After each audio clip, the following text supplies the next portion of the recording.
You know what kind of man Abu Bakr was? He wasn't a big guy, but he had a big heart. Today we have many big guys. The big guys do it for the wrong reason. And we don't have enough people who have big enough heart for the truth. And that's the problem. We have enough sellouts. We have enough people, you know, who will go and beat up some other innocent person or somebody who's weaker than them. But will they ever do anything strong for the sake of Allah? They won't, because it dents their macho-ness. That's what it is. And the Prophet ﷺ spoke about the strong man. He said the strong man is the one who can control his anger. Oh, so he who can punch out somebody's lights. And Abu Bakr radiallahu anhu, you know what kind of man he was? Aisha radiallahu anha narrates, he was thin. He was so thin that his trousers would not remain around his waist. Subhanallah, he was so thin that his eyes had sunk in, that you could see the bones in his fingers, they would protrude because he was so thin. And when he would walk, he didn't walk with a step. He didn't walk with an attitude. He actually walked with a stoop. But they say Abu Bakr was the weakest in body. But when it came to the commands of Allah, he was the strongest.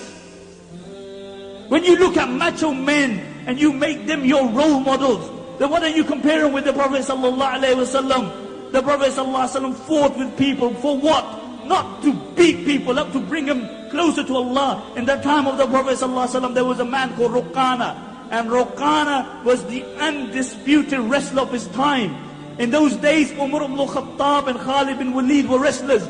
But nobody had ever defeated Ruqana. And upon occasion, he came to the Prophet ﷺ and he said, "Oh Muhammad, if you beat me, I will embrace Islam." And the Prophet ﷺ got happy. He got elated. He said, "Will you actually embrace Islam if I beat you?" He said, "Yes." And he grabbed Ruqana and he floored him. And Ruqana had never been floored before that day. And he stood up and he gave it the usual. "Oh, I wasn't looking. You know, my foot slipped." But the ulama mentioned, look at this. The Prophet ﷺ was ready, subhanallah. He was ready to fight with people to bring them to the haqq. Compare that with us. You know, this sick concept of macho man that we have nowadays. This sick concept that we have. You know, somebody who can make somebody an orphan, somebody who can push drugs, who can carry a piece. He's our role model for our youngsters. Why? The reason is because we have failed to give them alternative role models.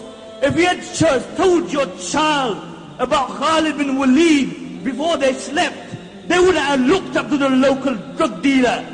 If you had given them examples of Abdullah ibn Mubarak, they would have looked at other people. But did we do that? No. We told them Cinderella. That's what we told them about. And Ruqana stood up again and he said, "Give me another chance." And the Prophet ﷺ grabbed him and he dicked him again. And Ruqana was shocked. It had never happened to him before. And the Prophet ﷺ said, "Oh Ruqana, if you hang around with me, I will show you greater things than me battering you." And Ruqana said, "What could be more greater than this?"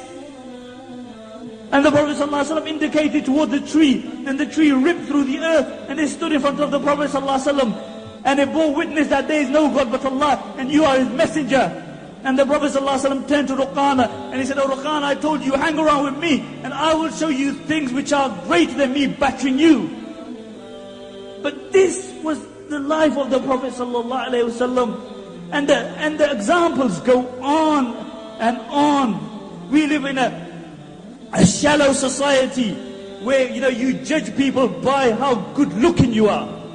So you got plenty of hair, then you might become prime minister. That's where William Hague lost out.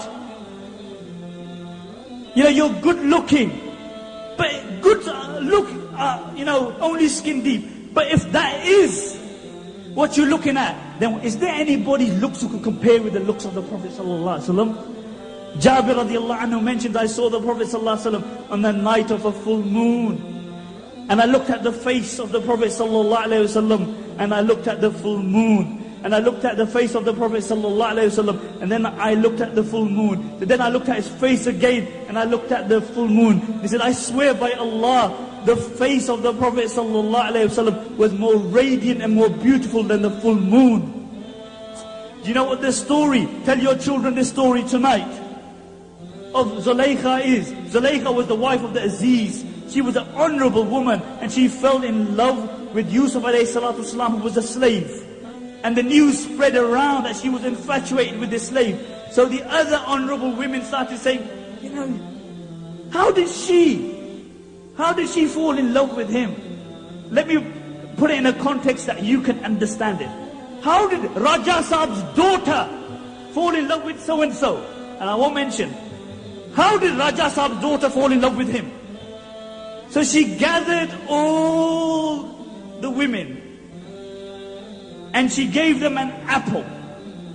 And she said, cut the apple. And whilst they were cutting the apple, she told Yusuf alayhi salatu wasalam to walk past. The Prophet ﷺ said Yusuf alayhi salatu wasalam was given half of the beauty of humanity. And when he walked past, they saw his beauty.